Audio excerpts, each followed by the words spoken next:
ဟုတ်ကဲ့ကျွန်တော်တို့ခုလောလောဆယ်ထိုင်းနိုင်ငံမှာ teaching job ကိုခွင့်လန်းတွေလောက်ကိုင်းတွေကိုရှာဖွေခြင်းတဲ့ teacher တွေအတွက်မျှဝေပေးခြင်းတာလေးတွေရှိလို့ပါကျွန်တော်တို့ဒီထိုင်းနိုင်ငံမှာတကယ်ကိုမှ teaching job ကိုတကယ်ကိုမှကျူးလူစစားနဲ့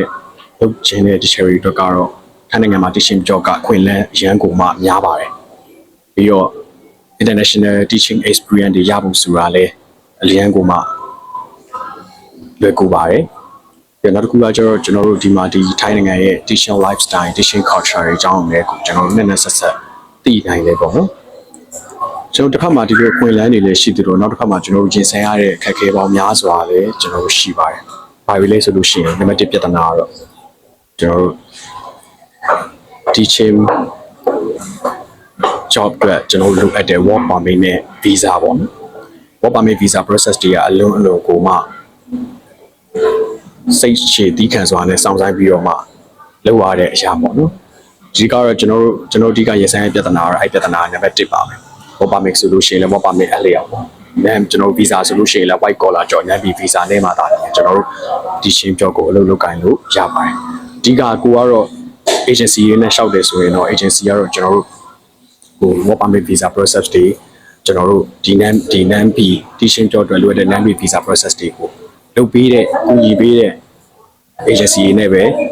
ဆက်သွယ်လုပ်ကိုင်ပါလို့တော့ကျွန်တော်အကြံတော်ပြုချင်ပါတယ်ပေါ့နော်ဆိုတော့နောက်တစ်ချက်ကျွန်တော်တို့ဒီမှာကြုံတွေ့ရတဲ့ပြဿနာဘာတစ်ခုဆက်ရှိအောင်လဲဆိုရင်ကျွန်တော်တို့ကျောင်းတွေမှာသင်ရတဲ့အခါမျိုးမှာကလေးတွေရဲ့ language barrier ပေါ့နော်ကလေးတွေကဒီမှာ basic English ကိုသိပြီးတော့အရန်ကိုမှ basic English ကိုမှအရန်နားလေတဲ့ဘက်ကိုမှ understanding ဖြစ်ဖို့အတွက်ခက်ခဲတဲ့ကလေးတွေတချို့တလေတော့ရှိကြတယ်ပေါ့နော်အဲ့လိုရှိကြတဲ့အတွက်ကြောင့်မလို့ကလေးတွေနဲ့အဲ့လိုမျိုးကလေးတွေနဲ့ကျွန်တော်တို့စာသင်ရတဲ့အခါမျိုးကြလို့ရှိရင်တော့ကျွန်တော် language barrier ကတော့ခက်ခဲတော့ဖြစ်ပါတယ်သူတို့တွေကိုစာသင်တဲ့အခါမှာ teaching materials တွေကျွန်တော်တို့ visual aid တွေ capture တွေအများများအသုံးပြုပြီးတော့မှကျွန်တော်တို့သင်ကြားရတဲ့အခါမျိုးတော့ရှိပါတယ်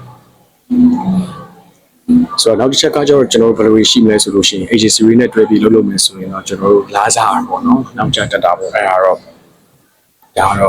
အလဲဆုံးလာကုန်ပြီး9ရက်တစ်ပတ်လောက်တော့ရနိုင်ကြရရှိရပါလို့ဆိုတော့ case မျိုးရရှိပါတယ်။ဆိုတော့ဒါပေမဲ့ကျွန်တော် chat like တွေကိုခြုံငုံပြီးပြောရမယ်ဆိုရင်တကယ်ကိုမှ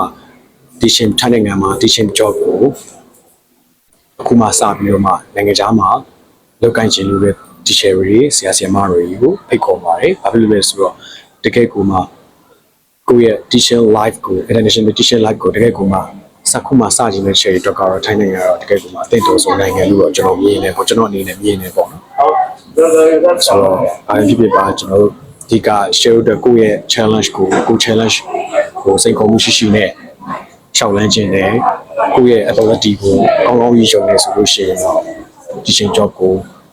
ခုပဲဟိုရှောက်ပြီးတော့ website တွေကနေရှောက်ပြီးတော့ရှောက်ထားခြင်းပါလို့ပဲကြံပေးခြင်းပါတယ်